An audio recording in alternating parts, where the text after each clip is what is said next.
Job 35. Elihu continued and said, "Do you think this to be just? You say I am in the right before God. If you ask, what advantage have I?" Job 35. Elihu continued and said, "Do you think this is to be just? You say I am in the right before God. If you ask, what advantage have I? How am I better off than if I had sinned? I will answer you and your friends with you. Look at the heavens and see. Observe the clouds, which are higher than you. If you have sinned, what do you accomplish against him? And if your transgressions are multiplied, what do you do to him? If you are righteous, what do you give to him?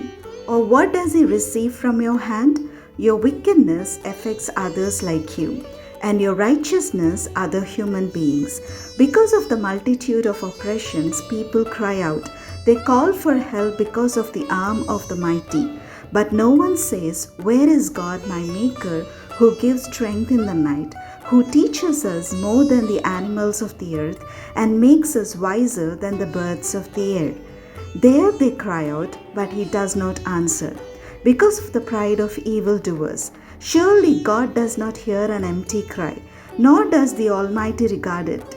How much less when you say that you do not see him, that the case is before him, and you are waiting for him. And now because his anger does not punish, and he does not greatly heed transgression. Job opens his mouth in empty talk. He multiplies words without knowledge. Job 36. Elihu continued and said, "Bear with me a little, and I will show you, for I have yet something to say on God's behalf. I will bring my knowledge from far away and ascribe righteousness to my Maker. For truly my words are not false.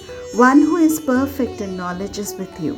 Surely God is mighty and does not despise any. He is mighty in strength of understanding. He does not keep the wicked alive, but gives the afflicted their right.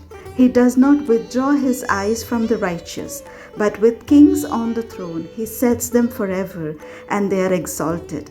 And if they are bound in fetters and caught in the cords of affliction, then he declares to them their work and their transgressions, that they are behaving arrogantly. He opens their ears to instruction and commands that they return from iniquity. If they listen and serve him, they complete their days in prosperity and their years in pleasantness. But if they do not listen, they shall perish by the sword and die without knowledge. The godless in heart cherish anger. They do not cry for help when he binds them. They die in their youth, and their life ends in shame. He delivers the afflicted by their affliction and opens their ear by adversity. He also allured you out of distress into a broad place where there was no constraint. And what was set on your table was full of fatness. But you are obsessed with the case of the wicked. Judgment and justice seize you. Beware that wrath does not entice you into scoffing, and do not let the greatness of the ransom turn you aside. Will your cry avail to keep you from distress, or will all the force of your strength? Do not long for the night when peoples are cut off in their place. Beware, do not turn to iniquity. Because of that you have been tried by affliction.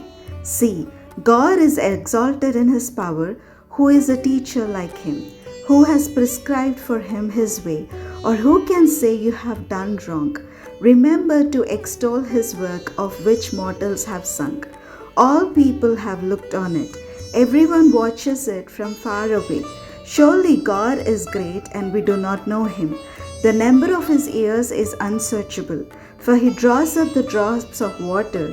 He distills his mist in rain, which the skies pour down and drop upon mortals abundantly. Can anyone understand the spreading of the clouds, the thunderings of his pavilion? See, he scatters his lightning around him and covers the root of the sea. For by these he governs peoples. He gives food in abundance. He covers his hands with the lightning and commands it to strike the mark. Its crashing tells about him. He is jealous with anger against iniquity. Job 37. At this also my heart trembles and leaps out of its place. Listen, listen to the thunder of his voice and the rumbling that comes from his mouth. Under the whole heaven he lets it loose, and his lightning to the corners of the earth. After it his voice roars, he thunders with his majestic voice, and he does not restrain the lightnings when his voice is heard. God thunders wondrously with his voice. He does great things that we cannot comprehend. For to the snow he says, fall on the earth, and the shower of rain, his heavy shower of rain, serves as a sign on everyone's hand, so that all whom he has made may know it. Then the animals go into their lairs and remain in their dens. From its chamber comes the whirlwind, and cold from the scattering winds. By the breath of God ice is given, and the broad waters are frozen fast. He loads the thick cloud with moisture. The clouds scatter his lightning.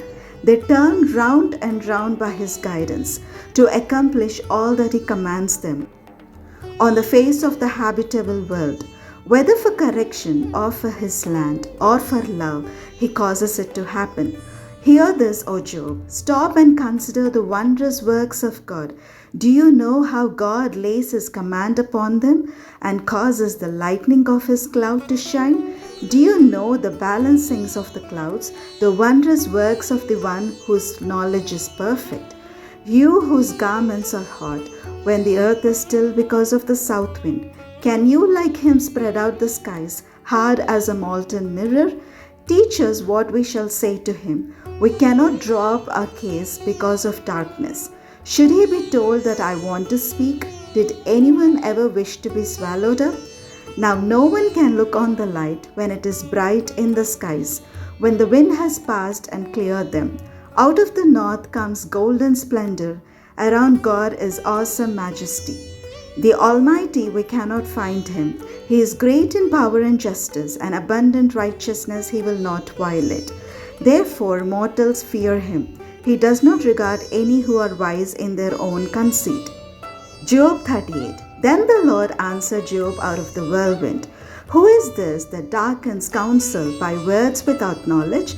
Gird up your loins like a man. I will question you, and you shall declare to me. Where were you when I laid the foundation of the earth? Tell me if you have understanding. Who determined its measurements? Surely you know. Or who stretched the line upon it? On what were its bases sunk?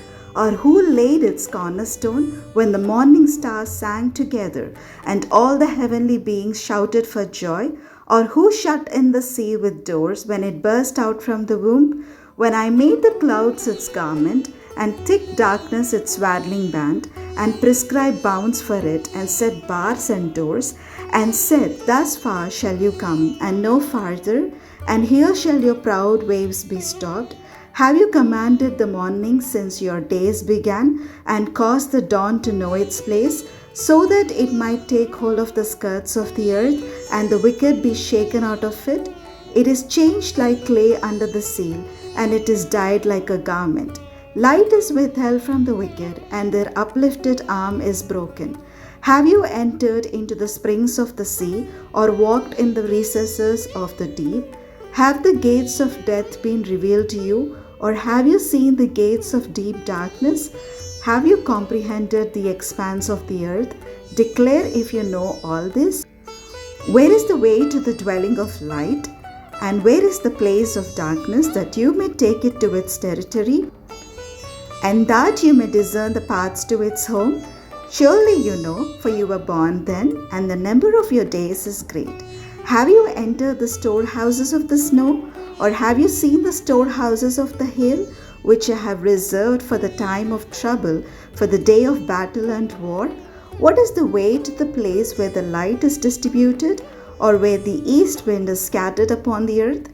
Who has cut a channel for the torrents of rain, and a way for the thunderbolt, to bring rain on a land where no one lives, on the desert which is empty of human life, to satisfy the waste and desolate land, and to make the ground put forth grass? Has the rain a father, or who has begotten the drops of dew? From whose womb did the eyes come forth, and who has given birth to the hoarfrost of heaven? The waters become hard like stone, and the face of the deep is frozen. Can you bind the chains of the Pleiades or loose the cords of Orion? Can you lead forth the Mazzaroth in their season, or can you guide the bear with its children? Do you know the ordinances of the heavens? Can you establish their rule on the earth?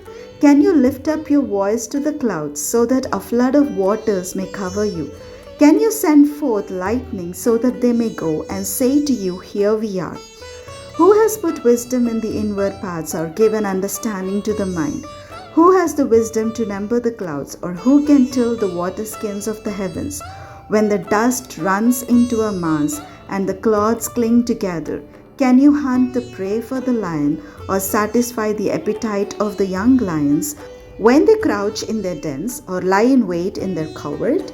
Who provides for the raven its prey when its young ones cry to God and wander about for lack of food?